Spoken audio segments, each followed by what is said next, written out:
The Tyson buyer stood in the barn doorway, looking at the empty cages like a man seeing a ghost. "Where are your chickens, Miss Okafor?" Yemi Okafor, 26 years old, pointed through the window at the pasture where 200 heritage birds scratched through clover and foraged under mobile coops. "There." His face went through several expressions. "Those aren't production birds." "No, sir. They're not." He left without another word. 3 months later, Tyson would send someone else. By then, it would be too late. 4 months earlier, the estate sale in Sequoia County, Oklahoma happened on June 3, 2023, starting at 9 a.m. Property 19-07-22-100, 89 acres with structures, formerly operated as Morrison Family Poultry Farm. The auctioneer stood on a hay trailer for commercial chicken houses, complete setup, automated feed and water systems. "Gentlemen, this is turnkey." Yemi Okafor sat in her grandfather's 1994 Ford Ranger, windows down, listening. Around her, men in Carhartt jackets and company caps murmured numbers. They knew industrial poultry. They knew contracts and antibiotics and 35-day growth cycles. They knew profit. She knew something different. Her grandfather, Samuel Okafor, had raised chickens in Nigeria before immigrating in 1987. Not industrial birds, village chickens that ranged free, took 4 months to mature, tasted like actual chicken. He'd worked in the Tyson plant in Stillwell for 23 years, came home smelling like bleach and death, saved everything, bought 40 acres in 2009. He wanted to farm the old way but got talked into going commercial by the extension agent and the bank. The debt ate him alive. When he died last January, he left Yemi the 40 acres, paid off, and a storage unit in Tahlequah she didn't know existed. Inside the unit, his savings, $11,400 in a fireproof box, a letter in Igbo, written in his careful handwriting, and notebooks, dozens of them, filled with observations about chickens, genetics, flavor, health. The letter said simply, "They made me forget what I know. Don't make the same mistake. The money is for land, not debt. Buy the Morrison place if it comes available. Raise chickens the way we did before the world went crazy. Ignore everyone who calls you foolish." She'd called the Morrison family's lawyer 2 weeks later. The farm was being sold estate style. The Morrison son didn't want it, for industrial chicken houses sitting empty after the family lost their Tyson contract in 2021. The lawyer sounded tired.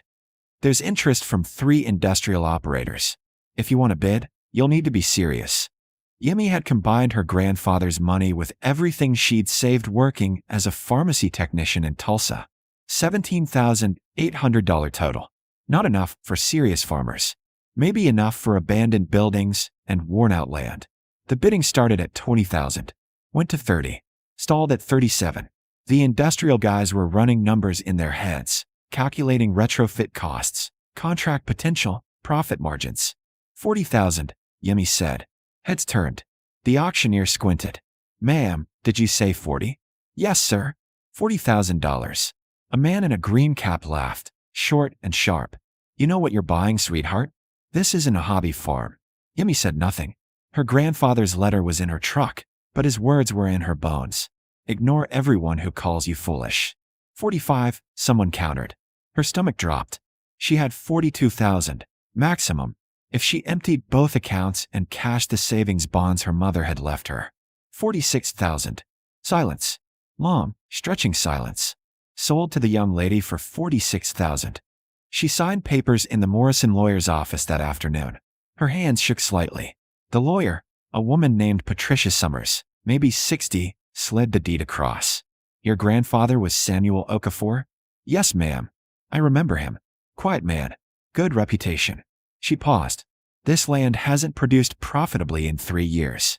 The houses need work. What's your plan?"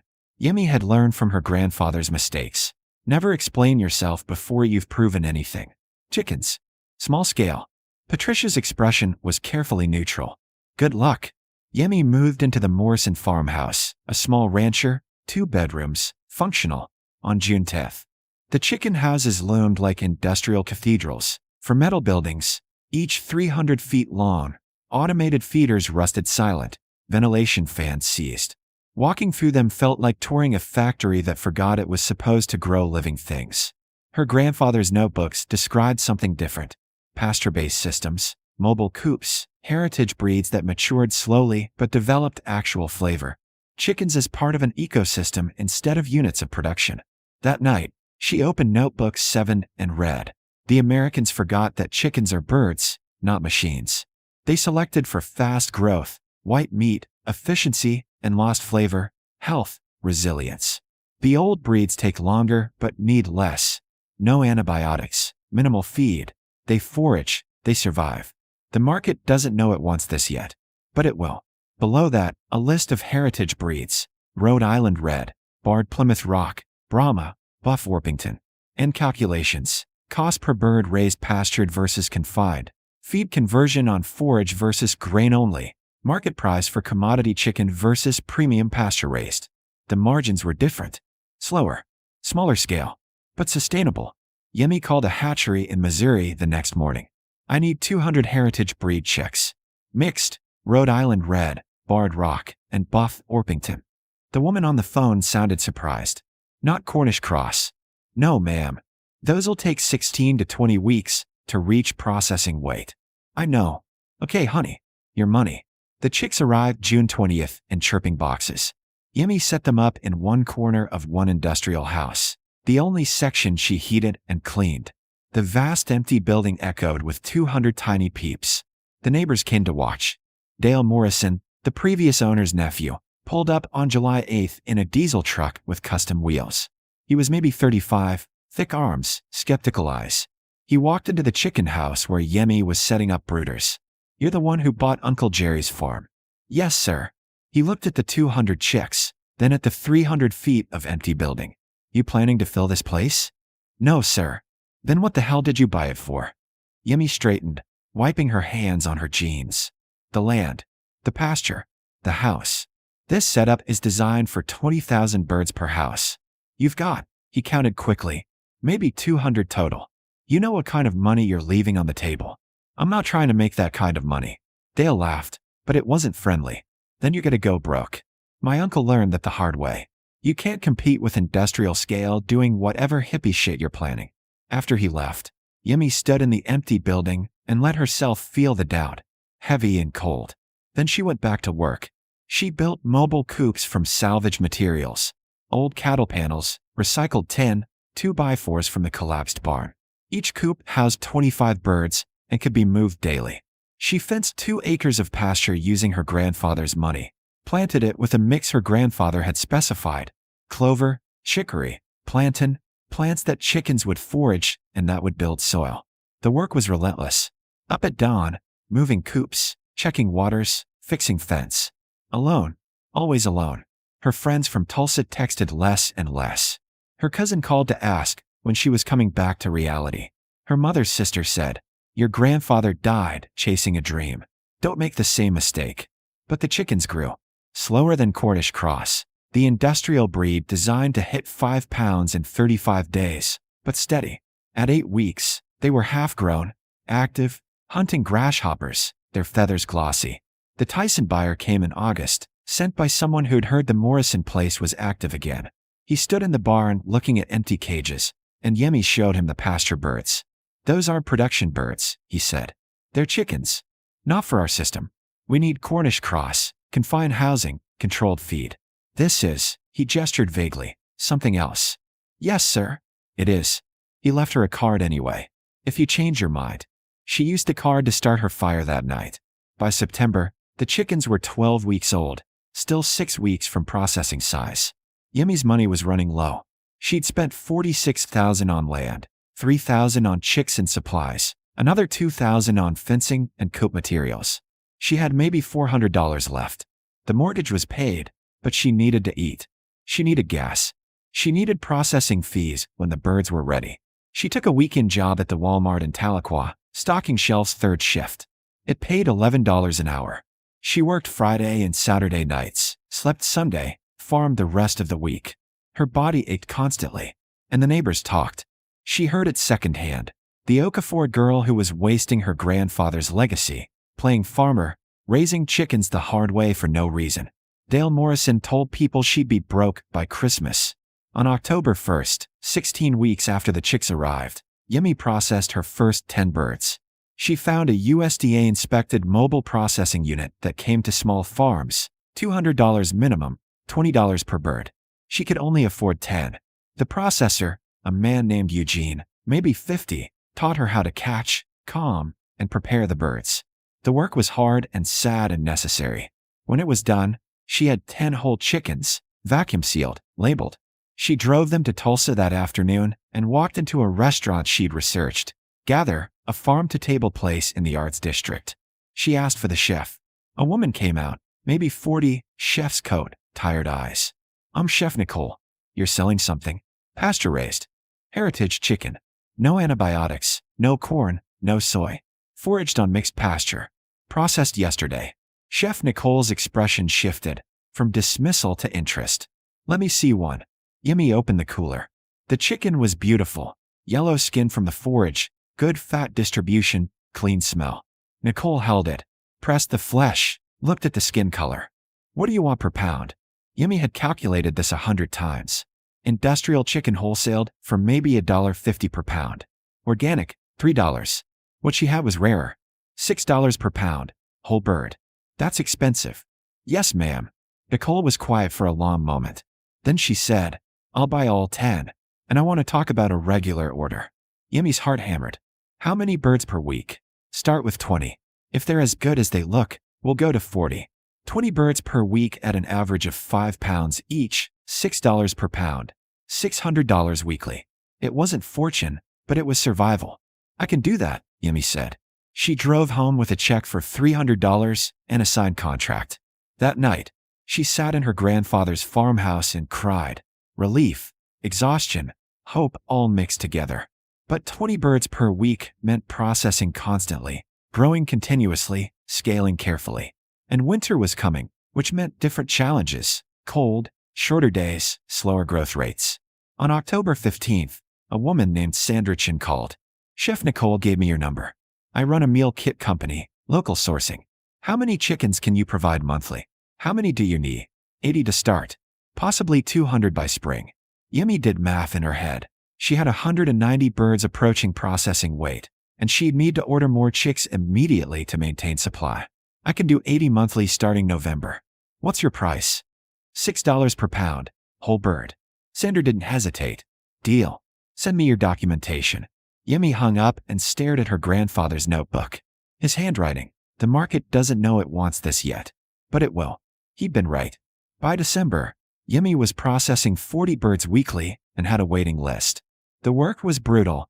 Up at 4 a.m. to move coops before dawn, processing twice a week, deliveries to Tulsa every Thursday. She'd hired one part-time helper, a kid from Stillwell named Marcus, 19, who actually wanted to learn.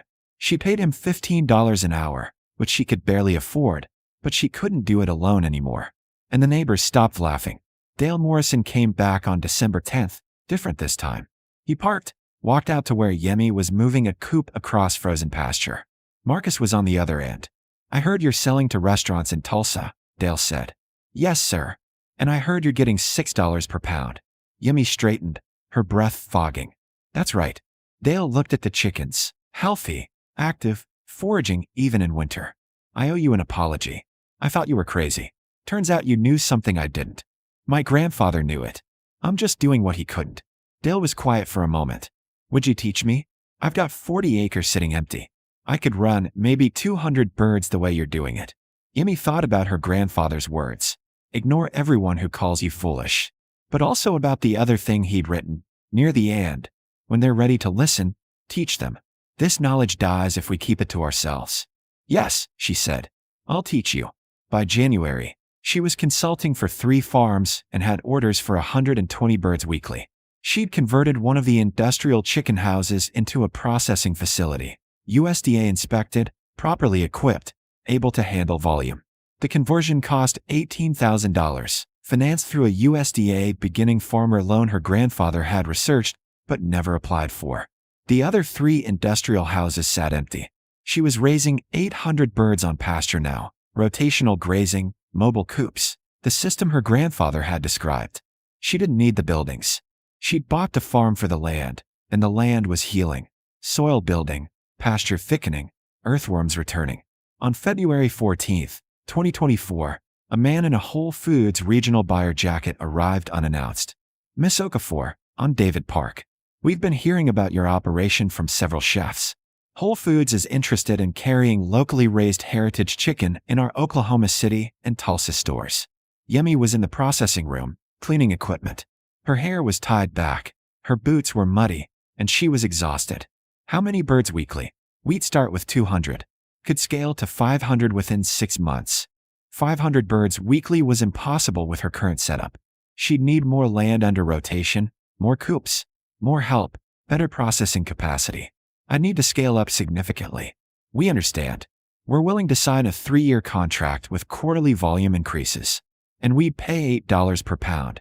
Yemi set down the scrub brush carefully. $8 per pound. 500 birds weekly, averaging 5 pounds each, $20,000 weekly. $1 million yearly. "I need to think about it," she said. David Park looked surprised. "Most farmers would jump at this. I'm not most farmers. I need to make sure I can do it right." He left his card. "Call me when you're ready." That night, Yemi sat with her grandfather's notebooks and did calculations.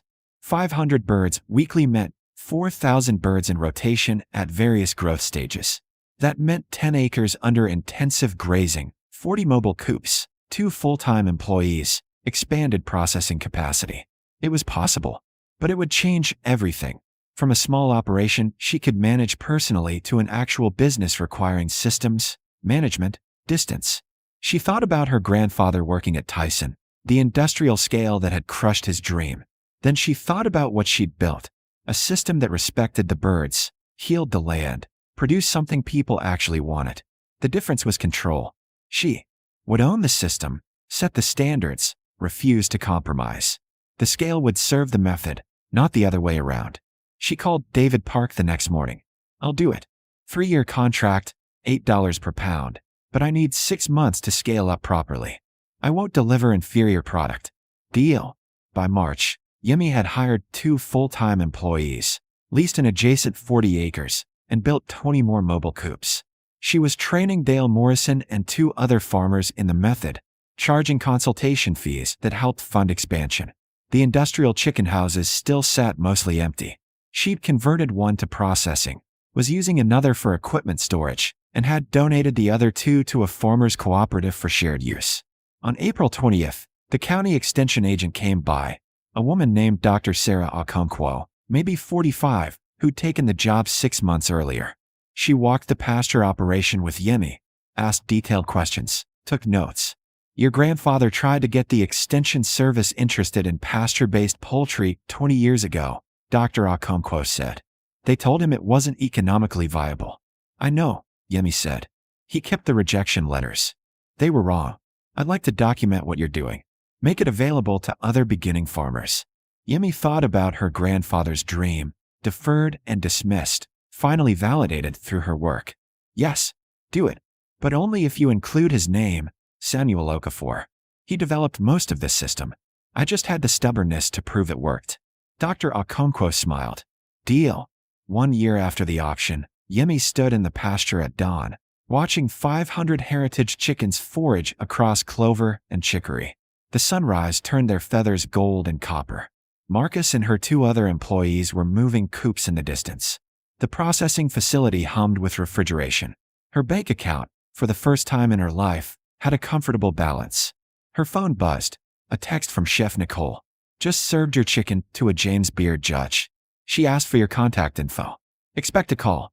Yemi smiled, slipped the phone back in her pocket, and walked toward the coops. There was work to do. There was always work to do, but it was work that meant something. Work that honored what her grandfather had known and the land had always remembered. The industrial barns loomed behind her, mostly empty monuments to a system she'd refused to follow. The pasture stretched ahead, green and alive, full of birds that grew slowly and tasted like chicken was supposed to taste.